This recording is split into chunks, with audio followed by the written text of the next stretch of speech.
For exclusive podcasts and more, sign up at patreon.com/partnersincrimemedia. This week's Law & Order Marathon winner is Sarah Beth Votra from Tully, New York. Sarah Beth will get a marathon decal showing she watched 26.2 hours of her favorite crime show. To be next week's winner, sign up at lawandorderpodcast.com. I'm Kevin Flynn with Rebecca Lavoie and Lani Diane Rich, and these are their stories.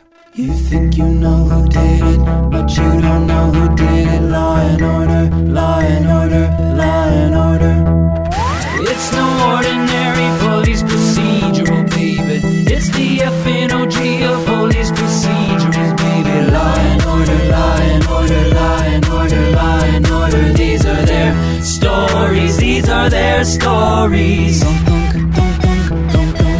Welcome to These Are Their Stories, the podcast about network TV's most enduring crime franchise and the real-life cases that inspired their shows. I'm Kevin Flynn. Each podcast, we'll break down an episode from either Criminal Intent, SVU, or Original Recipe. And today, we're looking at Special Victims Unit, Season 7, Episode 9, Rockabye. Does it normally take 2 weeks to schedule an appointment? Very busy. Or did it only take 2 weeks because you wanted to delay her till it was too late to have a legal abortion? It's an outrageous accusation, quite unprovable. Joining me to do just that is true crime author and the host of Crime Writers On and Netflix's You Can't Make This Up podcast. Ooh, fancy. Rebecca Lavoie. Oh, Hello, that's Rebecca. me. Hi, how are you? Good. I can't believe I'm also hosting a Netflix podcast now. It's so fancy. Well, you're on almost as many podcasts as our special guest. Not even close.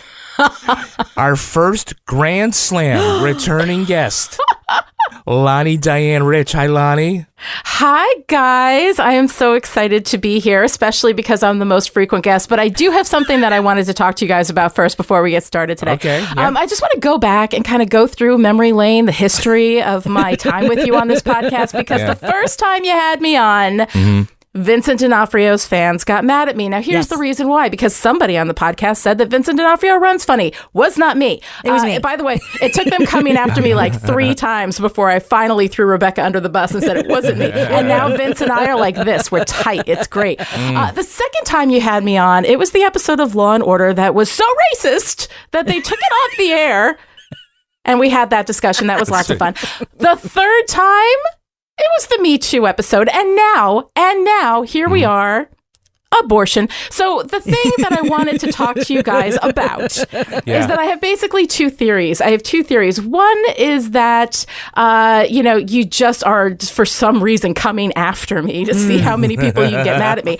The other one is that you have people lined up and then something happens and they can't show up and I'm your Joan Rivers, right? So they look at abortion, they look at Me Too, they look at racism, and they're like, you know what? I can't make it. I have a dentist appointment. And then you're like, Lani! And that's how I've been here so much. Either way, I'm fine with it. I got nothing but love for you guys. All right, I'm just going to be real. I didn't even know you were guesting on this podcast until I walked into the closet. I don't book it.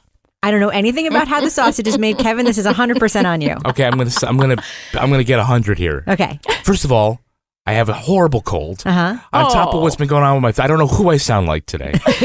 We're gonna punch through. You sound like Vincent D'Onofrio running. They're good. That wasn't me, people. That is Rebecca. Okay, I will say that I had a previous guest who was assigned this episode, and word came back that they could not do it because they were sensitive. Oh. And I said, well, who do I know who's not sensitive? They don't want to talk about somebody beating their girlfriend with a lamp. I'm like, it is Law and Order, right? Even when I'm hearing Lani talk about like how horrible this was, like, well, it is Law and Order. It is. It's SVU. What were you expecting? There wasn't like a special episode where they go to the amusement park and it's like they go to the amusement park to chase a killer through the House of Horrors. There is an episode like that. Yeah. That's the only time they went to the amusement park. Sorry, And Lani. they would have gotten away with it if it wasn't for these damn kids. Yeah. Exactly. Now, Lani, we've already gone over in the previous 3 visits here. She needs like a special jacket or something. We have to dress some consent or something. We're gonna we have to come up like with a 5-timers club, like on Saturday Night Live. You think she's ever doing this again? Oh yeah, she's doing it. Hell yeah! Are you kidding me? She's always available, apparently. Kevin knows me. For you guys, hell yes. Look, my dance card is really full. I am making you guys do this at the crack of dawn because I'm not giving up a chance of hanging out with you. So I've already demonstrated when one episode's rejected. Quick, call Lani Diane Rich. She's like Mikey from the Life commercial. She'll do anything. I'm your Joan Rivers. When Johnny couldn't show up, Joan Rivers was like, I'm not doing anything. I'm fine. All right, so we've already gone over which Law and Order characters are your favorites. So we're going to do it differently. Ooh. As someone who is an expert on story. Yes. And all things that make story great. Mm-hmm. In all of literature or the moving image. Oh, my God. Who is your favorite detective team? Favorite detective team. I kind of think Sherlock and Watson from the Moffat version on the BBC. I think that there is something really beautiful about that relationship. I like Is that the Benedict Cumberbatch and Martin Freeman, and they have this like wonderful sense of masculine community that doesn't include this like gay panic with it. You know, it's like they just have genuine affection for each other, and it's really, really nice and wonderful. And I know we've got loads of male stories and we're always complaining that we need more representation, we need more whatever. But I think that there's toxicity in our male stories as well that poisons kind of like our sense of masculinity within the culture. And I think that Sherlock does something to kind of belay that, and I really like it. And I think it's well written aside from that. Just storytelling, it's great. Well, for a pick of like that, I would say that that's pretty elementary. Okay, now let's take a look at the first half of this episode, SVU, Season 7, Episode 9, Rockabye. It's real light. Well, you know it's bad. You know it's bad in New York City when the only person at a seedy motel who will respond to cries for help is the pay-me-up-front hooker. So they find a teenage girl on the floor, badly beaten in the abdomen with a motel desk lamp. The perp ran away and the victim slipped out of the hospital. Well, it sounds like she was turning a trick. John stole her purse. Maybe he's an addict. Or it could be a pimp who roughed her up for working his game. She hasn't been working here long. CSU found a one-way bus ticket crumpled in a wastebasket, 2 weeks old from Pulaski, Virginia. A runaway. Comes to New York, uses up her money, goes on the game. Lauren Wesley is missing, but made several calls to the Women's Sexual Health Clinic. Found in the yellow pages under A for abortion. Mr. Wesley arrives from Virginia to say that Lauren had made the golden promise of abstinence. So, of course, she's in her second trimester. And Dad says it had to be rape because it couldn't possibly have anything to do with Virginia's parental notification law or her friend Wayne, who drives her home after school every day. The cops find Lauren passed out in the back seat of a car, hemorrhaging from the beating. Doctors save her life, but they can't save the baby. Lauren says the clinic told her that she was at 24 weeks and they couldn't help her. Later that night, Wayne beat her into having a miscarriage. They arrest Wayne, who backs up Lauren's story, but Warner finds strange patterns among Lauren's bruises. In addition to the lamp, it appears Lauren was also striking herself. Okay, so we start with this sweeping crane shot from outside the motel. You go past all the windows where you hear the screams and everyone's reactions. What's that noise? Who cares? Turn it up. I warned you about this place. Sprung from the car. No way can I do that. I gotta be in Buffalo by tomorrow night. Okay, honey. Just kind of moment. Come on. Hurry up. And there's this one elderly couple and it's like, turn the TV up louder. Always turn my stories, Marvin. Always turn my stories. It was supposed to be like Hitchcockian, right? The opening to this. It had a very rear window kind of feel to it, didn't it? Yeah. Kitty Genovese, like, oh, no one cares. I literally wrote that. I'm like, oh, is this a Kitty Genovese situation? I gotta get the buffalo. And it's like central casting all those old people, right? Yeah. They're like from the 1950s. And only the hooker's like, wait a minute, something's out of place. I should be the one to call the cops. Okay. First of all, let me just come in here and say she's a sex worker. Oh, right. Sorry.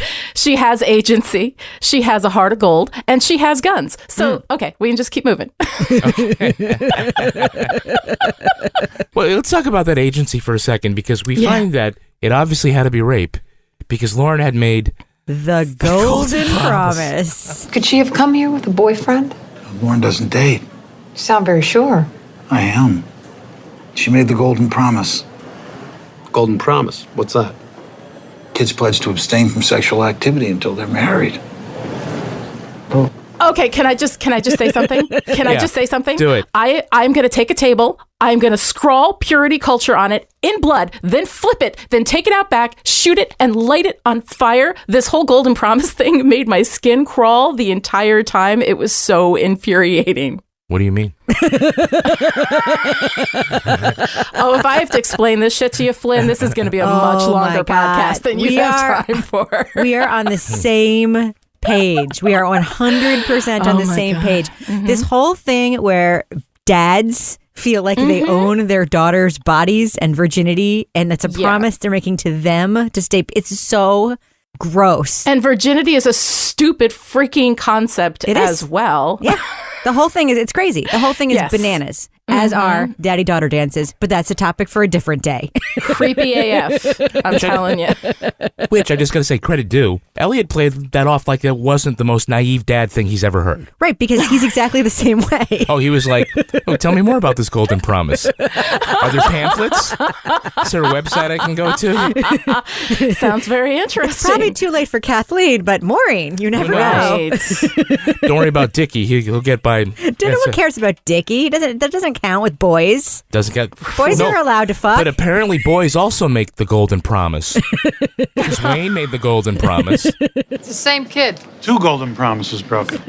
And I keep thinking, maybe this is where you get all the chicks when you're in that high school. At the choir? I think he mistook it for a golden shower. I think he he looked it up on Urban Dictionary and was like, oh yeah, I'd be into that, and then didn't really, because Wayne did not appear to be like the sharpest crayon in the box, I'm just saying. Well, they have a clue that something is off when they discover Lauren's hiding place. What'd CSU get from the car? Some food, wheat bread, turkey, and tomatoes. Doesn't sound like a hooker's chips and donuts. We even found a plate, plastic knife and fork, and a rose. Was she eating a sandwich with a fork and a knife? She's from Virginia. They're classy there. And a whole tomato? She was like Peterman, eating the M&Ms with the spoon.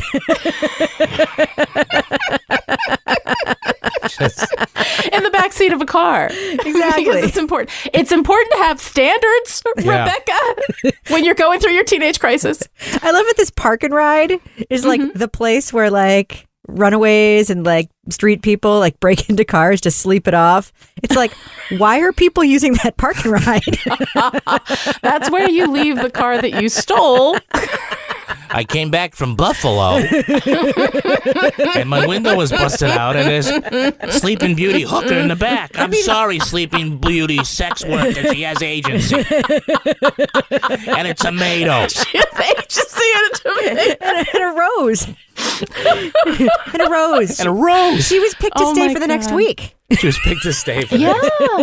She was making the place nice. You know what? Environment matters. A little rose, a little floral. Every criminal leaves his signature. This time it was the rose. But I'm really, if you go to the trouble of getting a loaf of wheat bread and a whole tomato, and you have silverware, where's the fucking mayonnaise? Really? It's a dry sandwich? I mean, I think they even have it in packets. Come on. I'd want to die too. Let's be real. I'd want to die too. Could have been her last meal. I suspect that it's Miracle Whip shame because Miracle Whip. People who like Miracle Whip don't like to talk about liking Miracle Whip because it's this big shaming thing. As it should be. Shit is nasty. All right, let's take a look at the cast for a minute. It's our very special guest star, Ms. Annie Potts. That's right. Oh my God. Love her. She's playing Sophie DeVere for SVU appearances as this character. Why, Arthur, have you forgotten the 14th Amendment? The law treats Wayne Mortons and Lauren Wesley differently because of their gender. That violates the Equal Protection Clause. You know her from Ghostbusters and Designing Women. Designing Women is where we know her from, Kevin. Hey, she's lent her voice to Bo Peep in the Toy Story movies. And she's also playing Meemaw on Young Sheldon, which is Rebecca's favorite show. No, it's not. Jesus Christ. Don't put that on me. You love Young Sheldon. I don't like The Big Bang Theory. I don't understand why anyone likes it nor thinks it's funny. I don't know who watches it. Okay, when the Big Bang Theory fans want to come at me. That's right. That was Rebecca. I especially don't like the one where Vincent D'Onofrio runs through the room. Oh my God. Tackles Meemaw. With his dopey run. Oh my God. They're going to come after me, Rebecca. No. Wait until all the Toy Story advocates are out there. Like Toy Story. Oh no, but they're like. I mean, it's all about white Peep. male. It's all about white male rage, but whatever. Oh, don't get me started, honey. Jeez, fuck you, Fred Thompson. That's all I have to say. Yeah. Let's just go back to the wonderful moment in our pop culture history that you will say, I didn't remember that because I had a thing. It was a penis. That was Designing Women. And the extraordinary Annie Potts, Delta Burke. Right. Was she on the original cast? Jean or did she come Smart. Later? She was in the original cast. I remember there was one There was major, a switcheroo because Delta Burke left. That's what it was. Okay, sorry.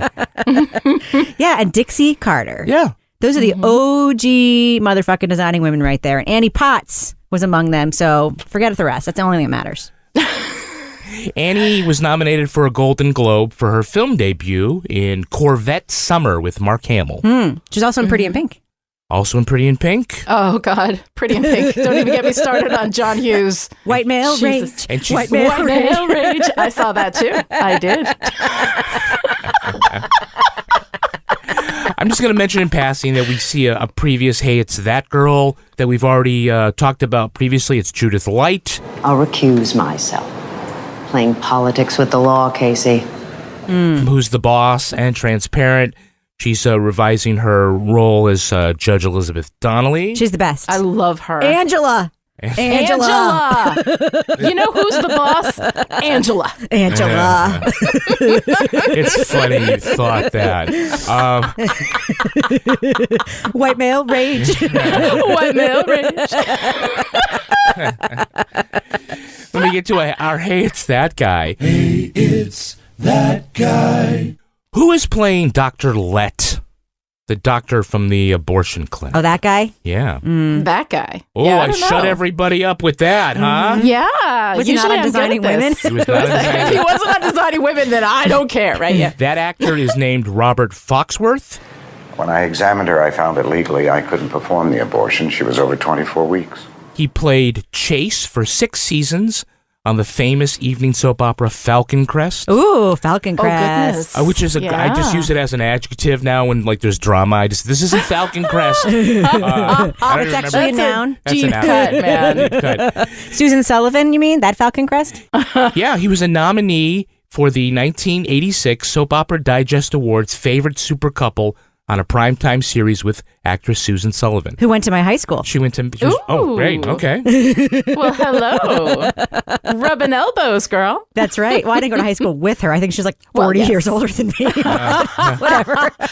Well, she could have come back. You never She was know. on Falcon Crest when you were in gym class. I know. Yeah. We used to watch Falcon Crest. Actually, my sister did, and I would watch it, stay up and watch it with her. Yeah. So Robert Foxworth, he turned down the role of JR on Dallas. Oops. Oh. Bad move. But he is keeping busy. Today he is the voice of Ratchet in the Transformer movies. Good for him. Good for him. That's a nice paycheck. Yeah. And what if I told you he was the real-life Durwood? What did you think I would mean by that? No idea. I have no idea. He was with actress Elizabeth Montgomery for 20 years. Really? No way. From Bewitched, yeah. Wow. She died in 1995. They were together for 20. They married sort of at the end for the last 2 or 3 years. Oh. But as far as I know, he was never nose twitched into colonial New England by accident. So. Yeah. That's a shame.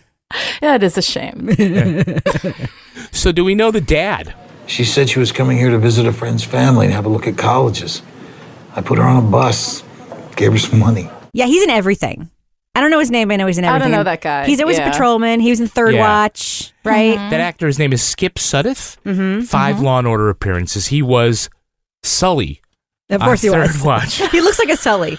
If the word Sully was a person, it would be that guy. Hey, so you watched Third Watch, though, right? I did. Yeah, I love Third Watch. Right before you watched Young Sheldon. So, a fun fact from Third Watch: Sully and his Ukrainian girlfriend were supposed to elope and get married on September 11th, 2001. Oh. You know, like you do. Yeah. On a Tuesday. Anybody know the actress playing Lauren? No. Okay, I didn't know what else to do. I was hurting so bad. I don't have anyone else. Please just leave me alone. Oh, it's like Haley somebody. She is a kid. She was, okay, the reason I know, and it's she was in an episode of like Veronica Mars, and maybe her actress name was Haley or the character she played in Veronica Mars was Haley, but I remember her from that. I think you may be correct. That's Carrie Lynn Pratt. Okay, yes. Mm-hmm. And she was born right over there, Rebecca, in Concord, New Hampshire. Oh, Carrie Lynn. Former Miss Teen New Hampshire. Yeah, she's had a lot of small roles and things. The originals drive me crazy. Veronica Mars. Guess how old she was in this episode? This 16-year-old character. Like 32? I don't know. She's 27. 27? She looked really young. 27. She didn't look 16 for sure, but she had that high-pitched She didn't voice. look 27. No, she didn't look 27. She didn't look 27. I would have pegged her realistically at like 22. So yeah. She looked a little bit old to be making the Golden Promise.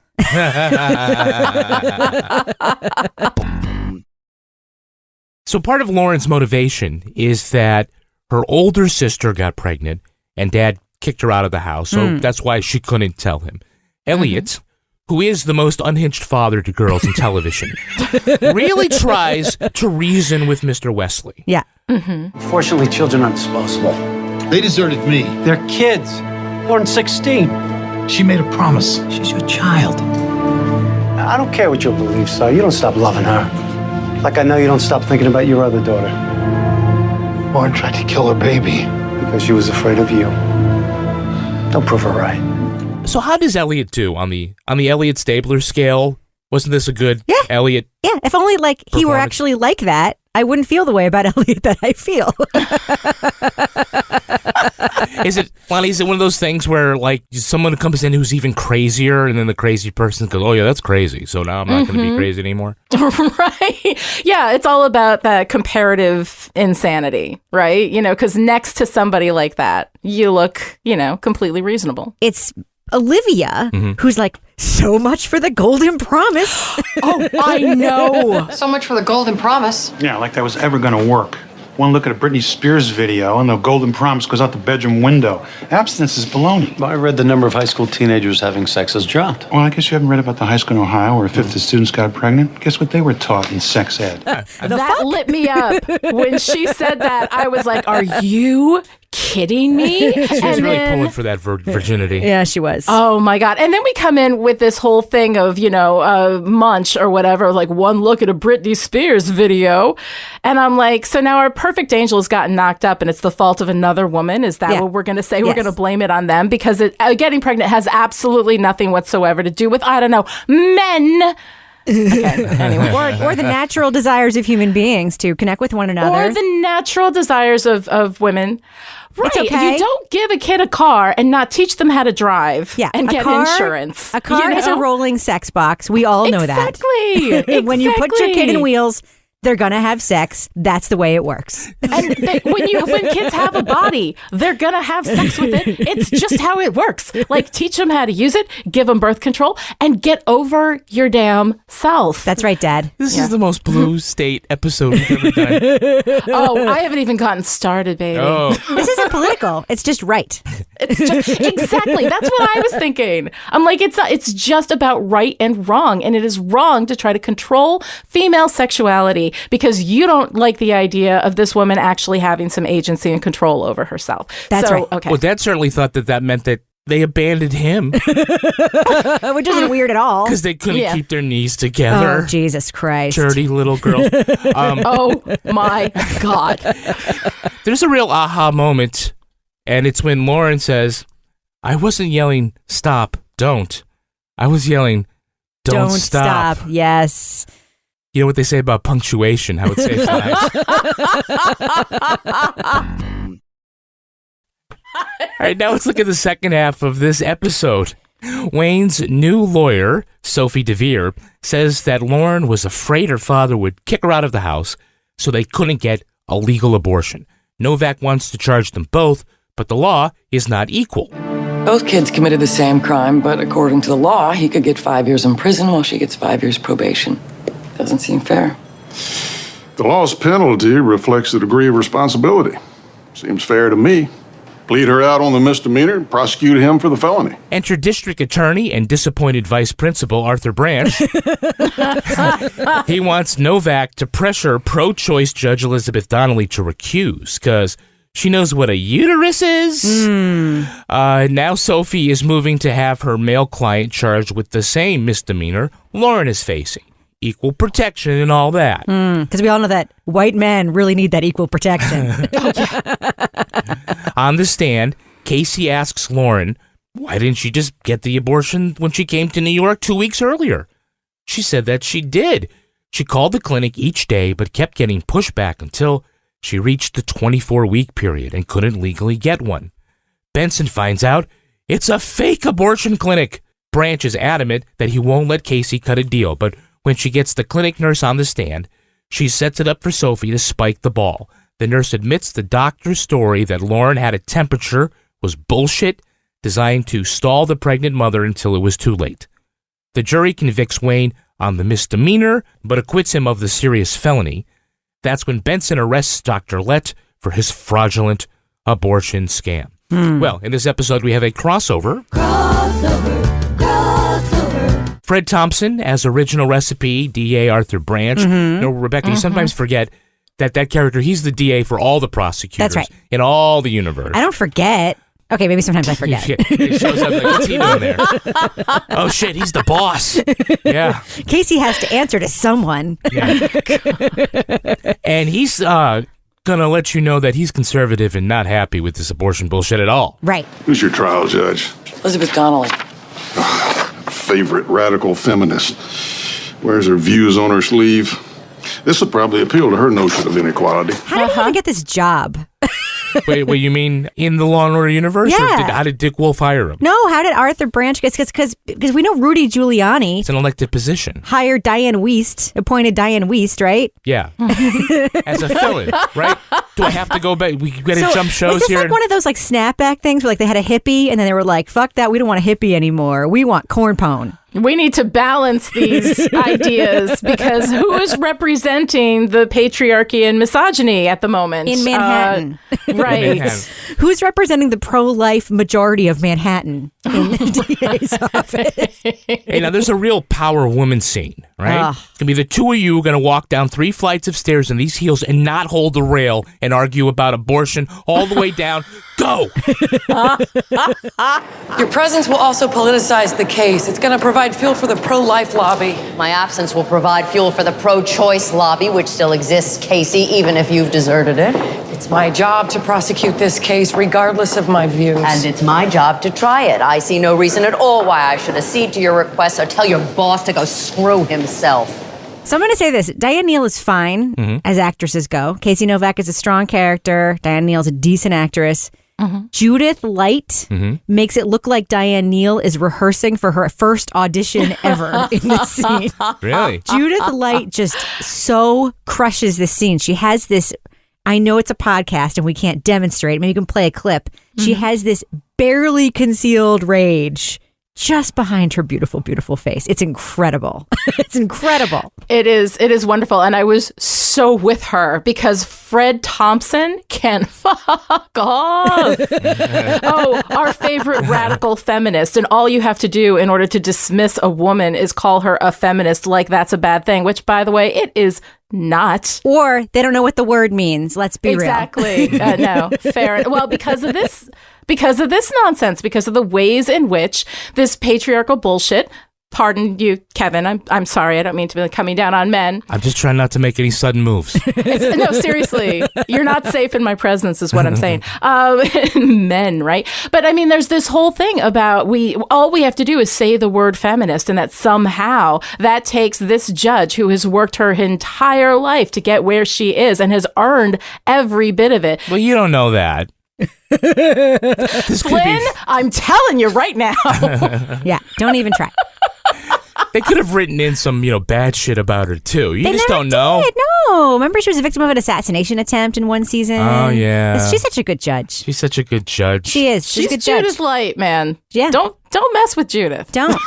We watched her masturbate in a bathtub in Transparent, and it was amazing. I am gonna just wash that from my face. Sophie, the defense attorney, wants to introduce evidence that Lauren also participated in the beating. So she goes up during cross-examination to Warner at the stand, and then... What do these show? Bruises and abrasions to her abdomen. Caused by the lamp?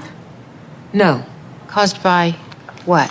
By this? Pulls this watch out of her coat pocket like it's a close-up magic trick. Mm-hmm. Is this the watch? Mm-hmm. It's already in a bag with a tag on it. It's like, why was she walking around with that in her coat pocket?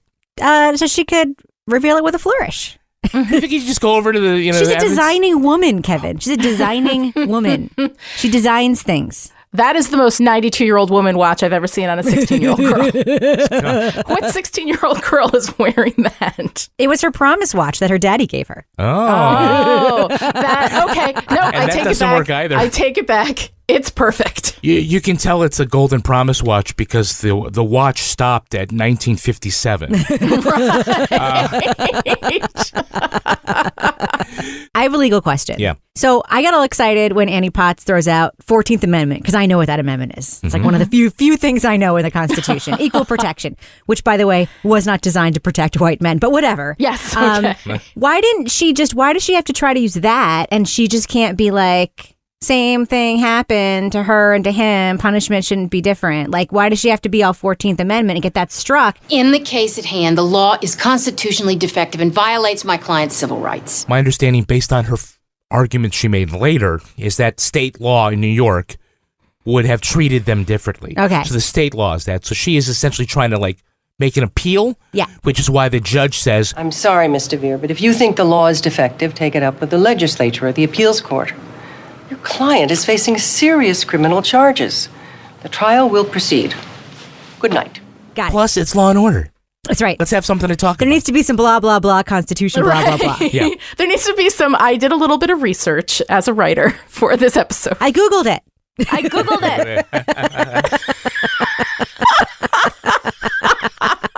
Wait, let me Google that for you in the writer's room. They don't even pay for a Westlaw subscription in this writing staff. You know that, right? Oh my God. They just Google everything. They do. It's like if this were a medical show, they'd just be like WebMD. Right. She has the sniffles. She's dying.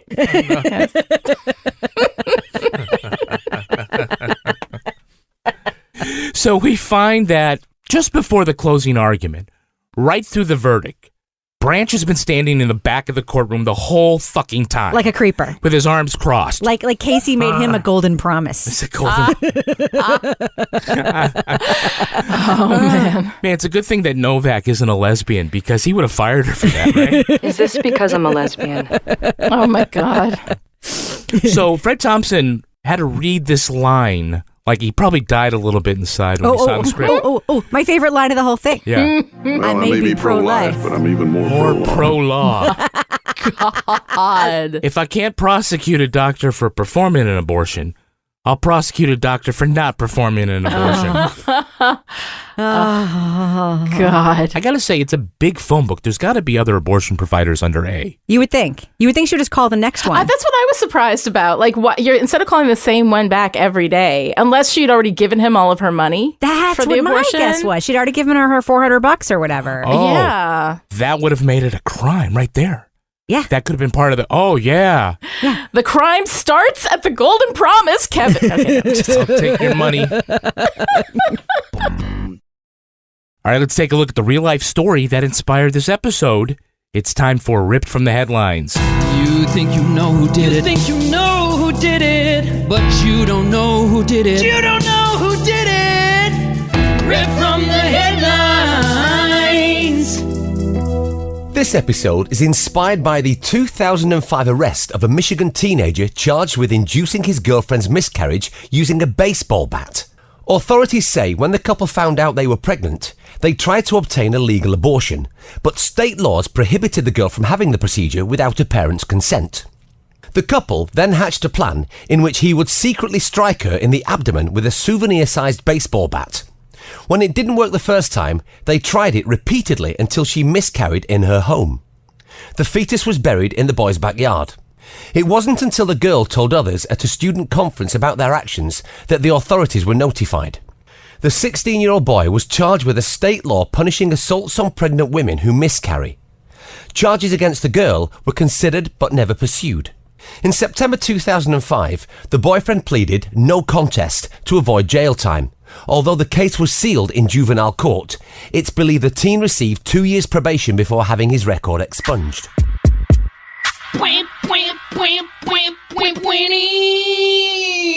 Okay, so Ripped from the Headlines, by the way, those fake abortion clinic things are real. Yes, I know. They do pop up.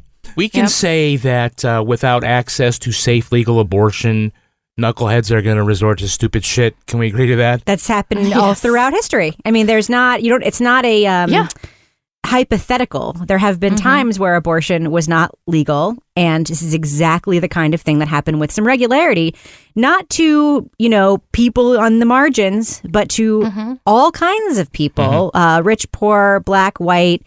You don't have to be special or somebody that you don't know for this to have happened in your family. Yeah. And the thing is that the only reasonable answer to abortion is access to medical services and access to reliable birth control for everyone. So the only reasonable answer is education and birth control. And Denver gave all the kids IUDs and their unplanned pregnancy rate plummeted. Everything was great. So I just want to say, that's what I have to say. Well, at the heart of this case are parental notification laws. Here seems to be a case of where this is just disapproval, both in the TV show and in the real life thing. Your mom and dad would disapprove. But there's sometimes where the case is family members should not be notified because they may be responsible for the pregnancy. Yeah. There may be some other criminal But here's the thing. to it. You are doing the thing that people do when they argue for these laws. Now, I'm not, I work in news, so I can't tell you I can't be super opinionated on this, but I can tell you that's a problematic argument to always go to the most extreme case and why there shouldn't be a parental notification law, because then the counter argument to that is that that's rare, but wouldn't you want to know what your kid is up to?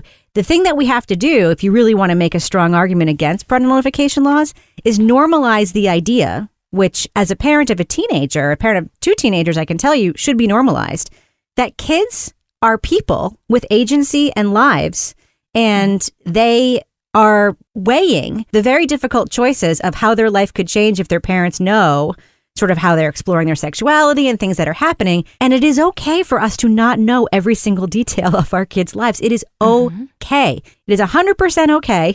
And if that we can normalize that, and that could be part of the normalized part of the conversation, I think these conversations would go differently. That is beautifully said. Because the whole subject line here, the whole subject here with this fake girl and her fake dad is that she knew that if he found out she was even having sex, she'd be kicked out of the house. The reason that happens is because there is this line drawn where parents are supposed to know every single aspect of their kids' lives, which is a bullshit line. It's just a bullshit, weird, arbitrary, controlling, patriarchal line. So that's my opinion on that. No, you're absolutely right. 100%.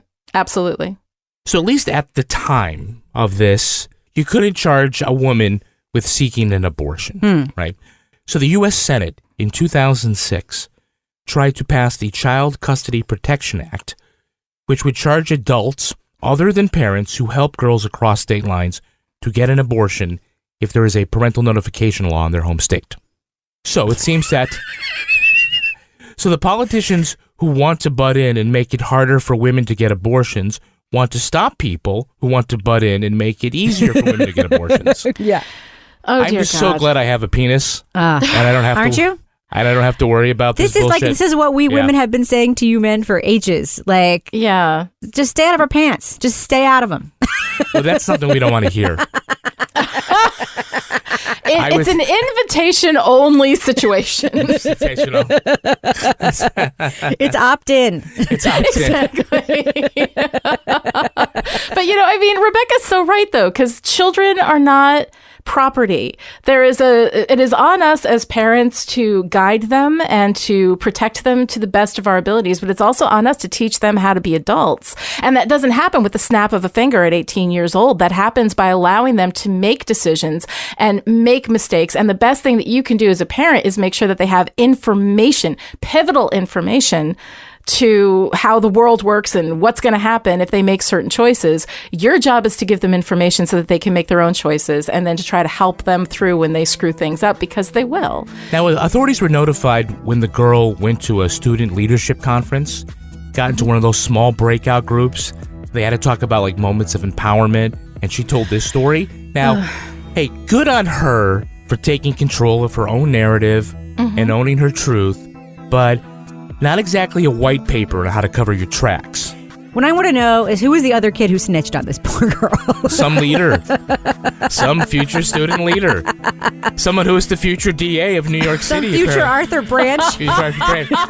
Artie Jr. Some Arthur Branch Jr. Yeah. Well, that's going to do it for us. We want to thank our guest, Lani Diane Rich. Lani, how can our listeners follow you online? All right. Y'all can find me on Twitter at Lani Diane Rich and at Chipperish. And I have a new series of my How Story Works podcast, a college course in narrative theory, starting on March 11th with deep dive instruction, examples on how to fix narratives, and interviews with writers and critical cultural thinkers. So I invite everybody to come and check that out. That's How Story Works. And Rebecca, if people want to confuse you with Lani and get mad at the things you've said, where can they tweet at you? At D'Onofrio. No, I'm just kidding. At Reb Lavoie. And you can track me on Twitter at Kevin P. Flynn. You can also tweet to us at Law & Order Pod, or follow us on Instagram at These Are Their Stories Podcast. Our newsreader was Cy Frater. Our theme music was composed and performed by Uncanny Valleys. To get ad-free episodes of These Are Their Stories a week early, sign up for Stitcher Premium. Get your first month free at stitcherpremium.com/crime. All clips in this podcast were used in compliance with the U.S. Copyrights Act Fair Use Exemption for criticism and commentary. Special thanks to the elite squad of the Law & Order Wiki community for preserving the evidence. If you want to know what episodes we're talking about in our upcoming shows, go to lawandorderpodcast.com. Sign up for our newsletter for a chance to be our next Law & Order Marathon winner. These Are Their Stories was recorded in the Yoga Loft above the Bodega in Bay St. Louis, Mississippi studio, and is a production of Partners in Crime Media.